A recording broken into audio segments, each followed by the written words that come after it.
Hey, it's the Empire, Geobox Empire, Box Unboxing.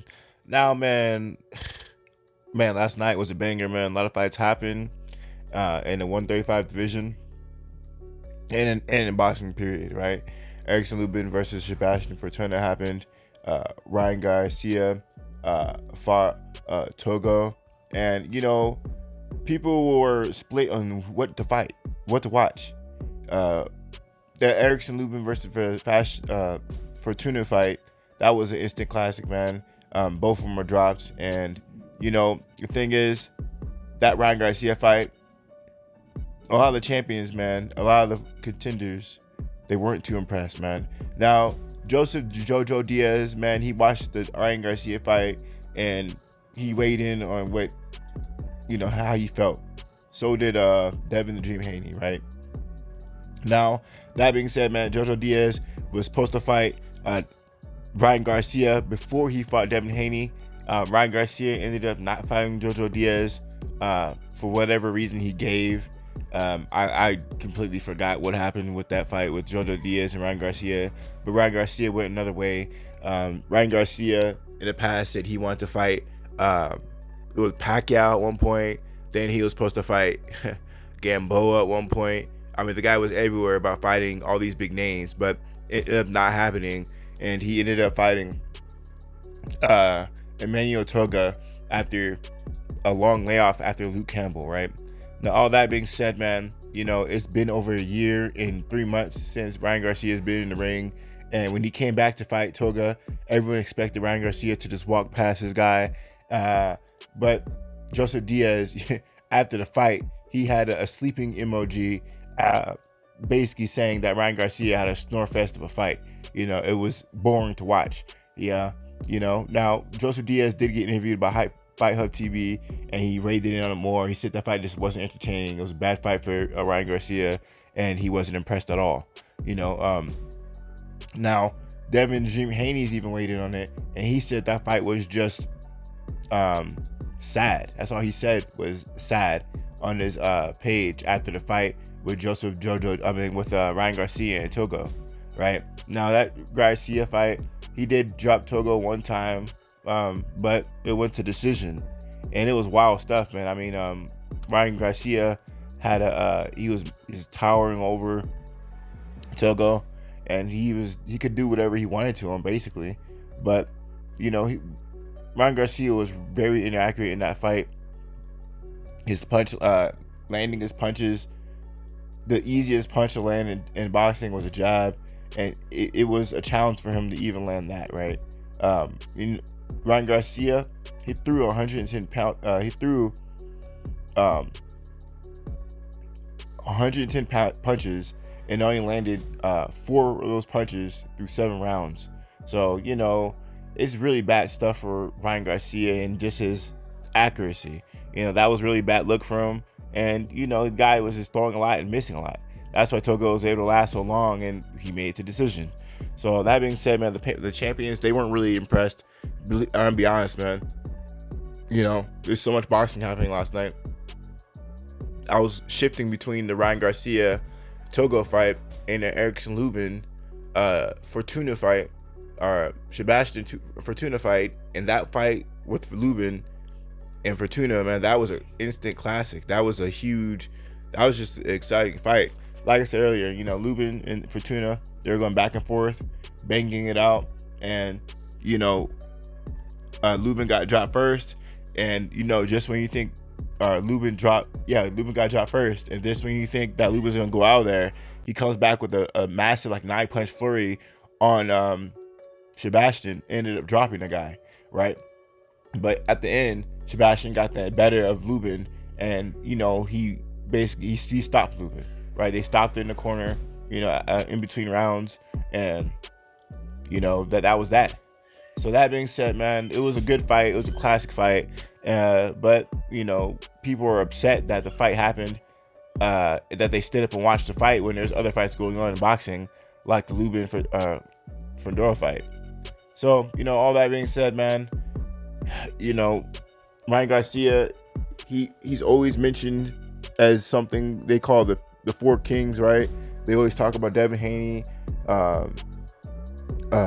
Vasyl Lomachenko, Gervonta Tank Davis, and Teofimo Lopez, right? That was supposed to be like the 4 kings, right?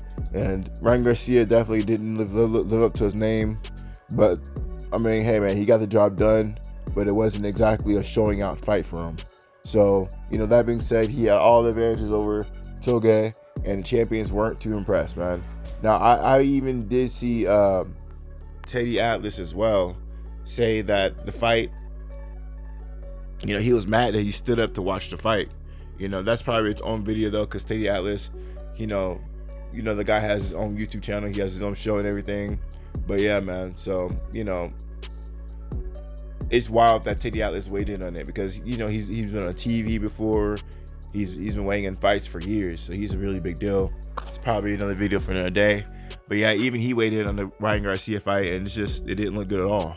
He said something like to the effect of, Ryan Garcia can go 100-0 fighting guys like Togo, basically showing that Togo's not really an elite level fighter, and that was supposed to be, he basically fought a bum, and he's supposed to look better than that fighting a bum, But anyway, man, it was a big fight for Ryan Garcia just to come back. It was good that he got his feet wet again. He's been talking about coming back a lot, and he finally did it.